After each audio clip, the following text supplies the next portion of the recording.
Hello, I'm going to walk you through how to set alarm on Samsung.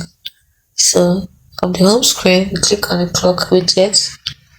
Then, you can try a bedtime alarm to get more regular sleep. Click on it. So, you can keep your sleep on track, getting healthier sleep by going to bed and waking up at the same time every day. So, you click on next. Now, set your sleep schedule.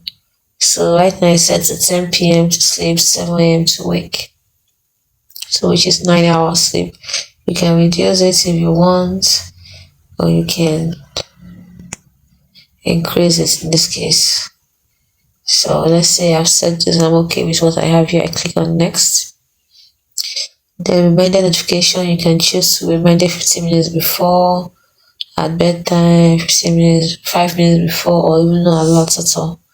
Let's say I say 5 minutes before. So you can also go to bedtime mode where you change the screen to grayscale and mute chaos, alerts, and other sound during your bedtime. Turn it on. Click on next. Then you can see the days Monday to Sunday. Which day don't you want to be added? Let's say I don't want Sunday and Sunday to be added to it. So alarm sound. I choose my alarm sound. So let's say I choose my alarm sound. And then I choose increase the volume if I want. Then I choose for vibration. That wants to vibrate. Let's say I don't want vibration. Turn it off.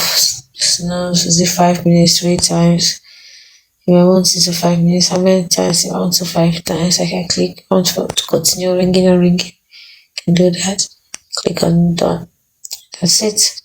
So from Monday to Sunday, 9 p.m. to 7 a.m. is my sleep time. Done. Then I'll set alarm on Samsung.